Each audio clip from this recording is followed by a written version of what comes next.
Semuanya bermula dari selebaran lusuh yang ditemukan di halte tua dekat pasar. Hujan gerimis membuat ujung kertasnya menggulung, dan sebagian tulisan sudah pudar. Tapi bagian judulnya masih bisa terbaca jelas. Daftar kematian, diperbarui mingguan, jangan abaikan jika namamu tercantum. Di bawahnya tercantum nama-nama yang disusun dalam barisan rapi, dengan tanggal di samping tiap nama. Banyak orang menganggapnya lelucon iseng, semacam kampanye horor viral atau prank anak muda. Tak sedikit yang tertawa sambil memotret selebaran itu dan mengunggahnya ke media sosial. Termasuk seorang pemuda bernama Raka. Ia membaca daftar itu sambil menahan tawa. Namanya tidak ada di situ. Begitu pula orang-orang yang ia kenal. Namun yang membuatnya geli adalah bahwa di bawah daftar nama tertulis, "Tertawalah jika kau mau, tapi jangan menangis saat kau menemukan nama ibumu." Kalimat itu baginya terlalu dramatis, berlebihan, terlalu sinetron. Namun keesokan harinya, berita duka mulai menyebar. Nama paling atas di selebaran itu, Dimas, 27 tahun, ditemukan meninggal dunia karena tersengat listrik saat mandi di kosnya. 2 hari kemudian, nama berikutnya, Linda, 34 tahun, dilaporkan meninggal dalam kecelakaan tunggal saat perjalanan dinas. Awalnya Raka masih menganggapnya kebetulan. Dunia ini memang kejam dan kematian bisa datang pada siapa saja. Tapi daftar itu kembali muncul, terpampang di tempat yang berbeda, di tiang listrik dekat sekolah, di bawah wiper mobil yang diparkir, bahkan menempel di kaca warung kopi. Dan yang lebih menyeramkan, nama-nama yang sebelumnya sudah tercoret. Daftar itu diperbarui setiap seminggu sekali. Selalu 8 nama baru, 8 jiwa baru. 8 takdir yang tampaknya tak bisa dihindari. Dan yang paling mengerikan adalah setiap nama yang tercantum mati. Beberapa orang mulai ketakutan. Ada yang mencoba menyembunyikan selebaran itu, membakarnya, menyobek-nyobeknya. Tapi setiap minggu versi baru selalu muncul. Kadang muncul di tempat yang mustahil, di dalam lemari, di balik cermin, atau tergeletak di bawah bantal, dan selalu dengan tanggal yang akurat, serta kematian yang tak bisa dicegah. Raka mulai merasa terganggu.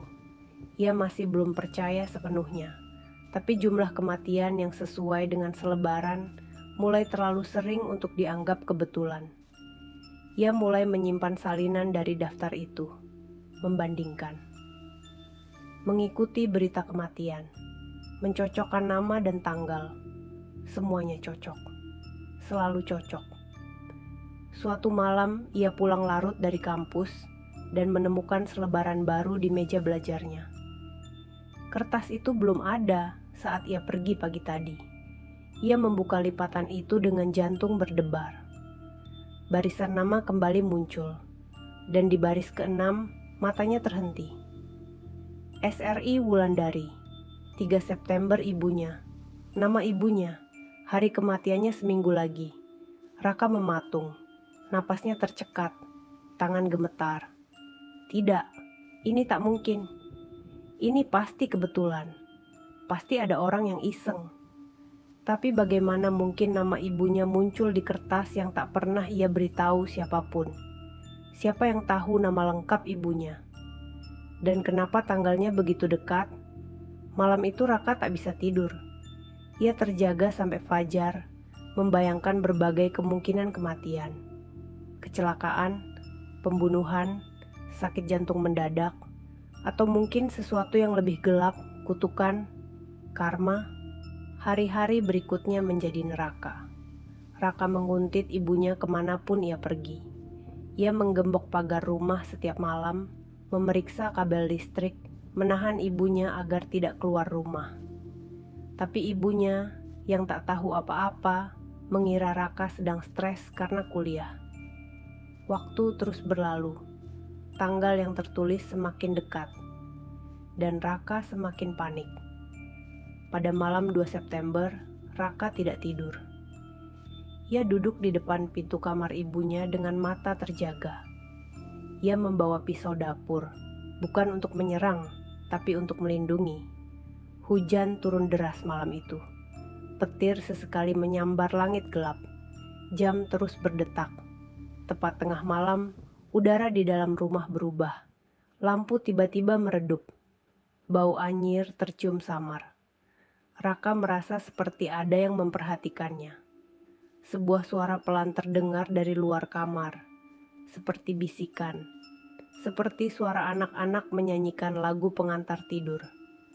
Tapi tak ada anak-anak di rumah itu. Raka membuka pintu kamar ibunya perlahan. Ibunya masih tertidur.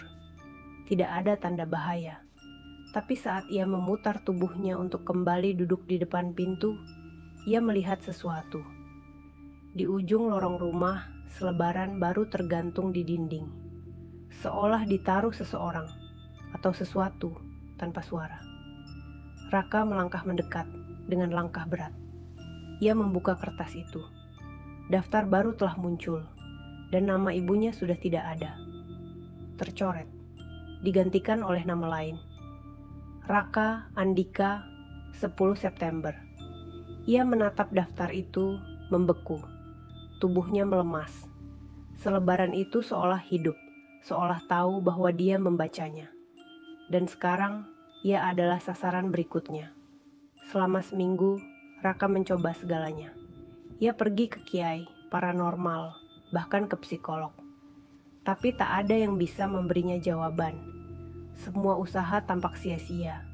Ia mengunci dirinya di rumah, mematikan alat elektronik, memutuskan internet, menolak bicara dengan siapapun. Tapi malam demi malam, selebaran itu selalu muncul kembali. Terkadang di atas meja makan, terkadang di dalam kulkas, terkadang di balik bantalnya.